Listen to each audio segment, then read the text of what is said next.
Mesdames et messieurs, bonsoir et bienvenue au 19h.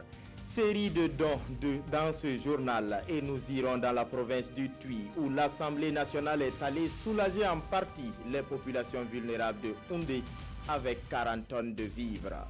Au même moment, l'association Ouaga Abidjan Fraternité faisait un don de matériel à des associations qui s'occupent des plus démunis. À Waïguya, le ballet citoyen est allé rappeler à la jeunesse l'importance de la veille citoyenne dans le contexte post-insurrectionnel au Burkina. Et cela s'est déroulé à travers un concert au rythme de meeting. Voilà les titres de votre 19h. Mesdames et messieurs, bonsoir. Hier à Houndé, Alassane Balassakande est allé remettre 20 tonnes de vivres aux plus démunis. Ce don est fait au nom de toute l'Assemblée nationale. En plus de ces 20 tonnes, les deux députés du Tuy ont ajouté 20 autres tonnes, ce qui fait au total 40 tonnes de vivres pour les populations de Houndé. Retour sur la cérémonie de remise avec Maneka Ien et Rachid Sawadogo. Des vivres pour les populations démunies des départements de la province de Tuy. 20 tonnes de vivres offertes par deux fils de la province siégeant à l'Assemblée nationale. Officiellement, il y a plus de 5000 personnes vulnérables, que ce soit les veuves et les veuves, que ce soit les orphelins, etc. Donc, par solidarité, nous sommes unis pour manifester notre solidarité à l'endroit de ces personnes vulnérables. Cette initiative vient de mon grand frère Nabien Nimae qui m'a donc contacté pour me dire que ce serait intéressant qu'en cette période de soudure qu'on puisse faire un acte de solidarité en mobilisant des vivres pour distribuer aux personnes vulnérables. La raison pour laquelle on s'est retrouvé ce matin avec l'accompagnement du président de l'Assemblée pour en tout cas apporter une aide à nos populations vulnérables. Venu soutenir les donateurs, le président de l'Assemblée nationale Alassane Balassakande dans son intervention complète le don à 40 tonnes. Il était en tout cas important pour nous d'accompagner ce genre d'action et inciter les autres députés de toutes les régions à emboîter le même pas parce que ce qu'ils ont eu à faire ce matin n'est pas une initiative de l'Assemblée nationale, mais ce sont des initiatives individuelles.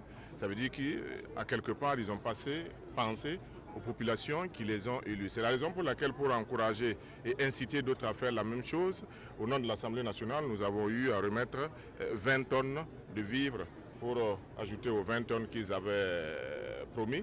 Et cela fera 40 tonnes pour distribuer aux plus démunis, aux personnes vivant avec un handicap et autres. À son arrivée à Houndé pour la cérémonie, le premier responsable de l'hémicycle a rendu une visite de courtoisie aux autorités coutumières, religieuses et un groupe de femmes de la zone d'habitation spontanée de la commune. Là, Alassane Balassakande promet des soutiens multiformes dans les jours à venir. Toujours au chapitre des dons, une association du nom de Ouaga Abidjan Fraternité vient en aide à d'autres associations qui sont plus en contact avec les plus démunis. Et le samedi passé, l'association Ouaga Abidjan Fraternité a fait un don de matériel essentiellement composé de vêtements. Les bénéficiaires sont les associations Lagamta Benere et Bras Solidaires, Kwale Nebié et Lazare Pouya. Venir en aide aux personnes qui sont dans le besoin semble être le leitmotiv de l'association Ouaga Abidjan Fraternité OAF. Elle a offert un important lot de matériel composé essentiellement de vêtements à deux associations, à savoir l'association Bras Solidaires et celle de l'Armta Benere. C'est un geste qui s'inscrit dans le cadre des activités de l'OAF. L'association donatrice s'engage également à soutenir les deux associations dans la mise en œuvre de leurs activités de lutte contre la pauvreté. Mon idée de cette campagne, c'est pour être utile aux autres, apporter un plus aux autres. C'est dans cette lancée que j'ai eu cette idée pour aider les autres. Tout en saluant ce geste, les deux associations bénéficiaires ont signifié combien ce matériel répond à leurs attentes. Elle a récolté des vêtements usagés. Avec ces vêtements usagés, nous donnons le sourire à ceux qui en ont besoin. Parce que la plus grande joie de vivre, c'est d'être utile aux autres. Vous voyez tout ce monde-là, ils sont vraiment heureux. L'OAF, à travers ce geste, veut ainsi inciter d'autres bonnes volontés à venir en aide aux populations démunies. Ils font partie des maillons de la fonction publique et parapublique. Eux, ce sont les chauffeurs. Ils se sont regroupés dans un syndicat dénommé SINA-CFPB.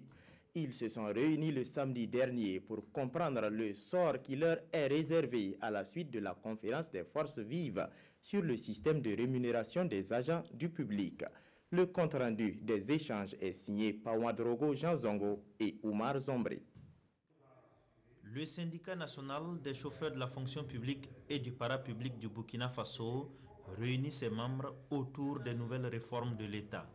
Des réformes liées au système de rémunération des agents du public. C'est des chauffeurs, c'est vrai, mais c'est aussi des travailleurs de la fonction publique. Et ils voudraient savoir qu'est-ce qui s'est dit, quelle est leur part, en tout cas, des choses dans ces débats-là. Et je trouve que c'est une bonne chose que d'attendre que d'autres personnes, souvent mal intentionnées, puissent venir donner des informations qui ne sont pas justes. Donc ils sont allés à l'information et je pense que c'est une bonne chose et nous les avons soutenus dans cette initiative. Nous, notre démarche, c'est prôner pour le dialogue. Et nous savons que le dialogue, ça va résoudre beaucoup de problèmes. Voilà.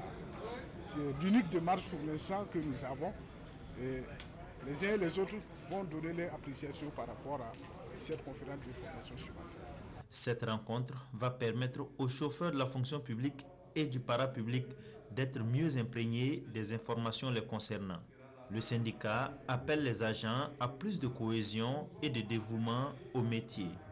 Il demande également à l'État burkinabé de lutter contre les inégalités sociales. La jeunesse unie pour le développement de la Tapoa a organisé son 3e forum le week-end écoulé. Il s'est agi de faire le bilan des actions déjà menées et aussi de définir des perspectives. Le contexte sécuritaire difficile de la région de l'Est a également été évoqué. Presley Kiemtore et Ibrahim Sanou. Réunis autour de ces forums, la jeunesse de la Tapoa réfléchit sur comment s'impliquer davantage dans le développement de sa province malgré un contexte sécuritaire difficile. Et c'est sous le thème « Gouvernance locale et développement socio-économique de la Tapoa, quel rôle de la jeunesse ?» que se tient ce 3e forum. Il est bon de discuter, il est bon de prendre des initiatives, mais il faut que sur le terrain, on ait des actions concrètes, des actions qui permettent à ce qu'on sente que la jeunesse est engagée et contribue au développement de la province de la Tapoa. C'est vraiment ça, échanger, mettre à jour le plan d'action. Déjà dans ce forum, on va discuter sur quelle est la collaboration qu'on peut avoir en tout cas avec les forces de défense et de sécurité. Parce qu'il faudrait que les jeunes puissent en tout cas avoir un rôle aussi à jouer en la matière. Les participants venus des 4 coins du pays ainsi que les autorités se disent prêts à accompagner et à mettre leur expérience au service de toute action de développement de la Tapoa. Si on arrive à tenir un tel forum, c'est pour dire aux yeux du monde entier qu'au-delà de l'insécurité, nous voulons aller au développement. Nous voulons dire à ces bandits, à ces djihadistes, à ces terroristes qui nous agressent, de nous laisser vraiment en paix parce que nous voulons réellement développer notre province. Quelles que soient les actions qu'on peut poser, s'ils ne rencontrent pas une jeunesse déjà engagée, une jeunesse déjà avertie, il serait difficile de pouvoir atteindre les politiques du gouvernement en matière de la jeunesse. Donc c'est pour cela que nous apprécions positivement cette initiative. Conférences, débats et travaux de groupe vont permettre à ces forumistes de faire l'état des lieux des actions menées et proposer un plan d'action annuel 2018-2019. Je vous le disais en titre, le mouvement Balai Citoyen a organisé un concert à Waiguya. Au-delà de l'aspect récréatif, le mouvement Balai Citoyen a lancé un appel à la jeunesse de la région du Nord, celui de maintenir le flambeau de la veille citoyenne. Les moments saillants de l'événement sont retracés par Issouf Kaboré et Alex Zagré. Un concert pédagogique pour les camarades Sibal de la ville de Waiguya. Organisé par le Balai Citoyen, ce concert a connu la participation de quelques stars de la musique reggae et rap burkinabé, de la musique traditionnelle et tradimoderne. L'occasion est alors propice pour le Balai Citoyen de parler avec la population de la cité de Naba-Kango. Le message fort, c'est de dire donc à la population de Waiguya que c'est eux qui font des politiques, ce qu'ils sont. Il faut que la population se sente acteur, que les politiciens se sentent donc des employés de la population. Tant qu'il n'y aura pas ça, les élections ne changeront absolument rien dans le quotidien de la population. Seule elle-même, qui va faire en sorte que leur quotidien va changer. Nous dépensons beaucoup d'argent pour la démocratie. Il est temps que la démocratie serve aussi le panier de la ménagère. De ce concert public suivra une formation de 2 jours dénommée Kansibal au profit de ses membres venus des différentes localités, s'ajouter aux camarades de Waïguya. La première chose, c'est déjà une activité bilan des activités que nous menons, notamment dans le cadre du périmètre.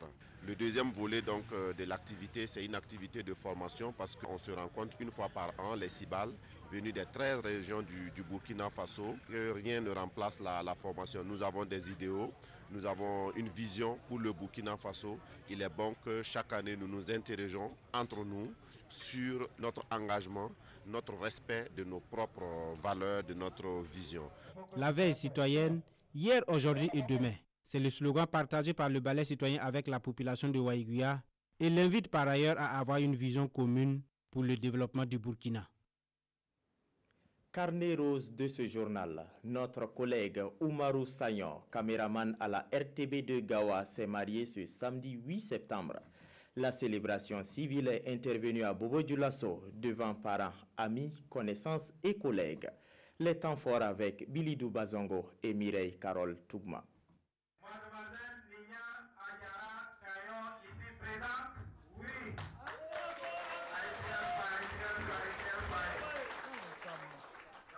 Oumarou Sayon, caméraman à la RTB de Gawa, dit oui à Ayara Nia devant les hommes. Polygamie est le régime matrimonial choisi par le couple Sayon. Un couple qui devrait mettre en application des valeurs de pardon, de fidélité, du respect et de l'amour telles que prescrites par le Code des personnes et de la famille. C'est donc avec beaucoup d'attention que les élus du jour écoutent les conseils de l'officier de l'état civil. Pour joindre l'utile à l'agréable, le couple Sayon offre cette réception. Moment de partage et de remise de cadeaux au couple Sayon.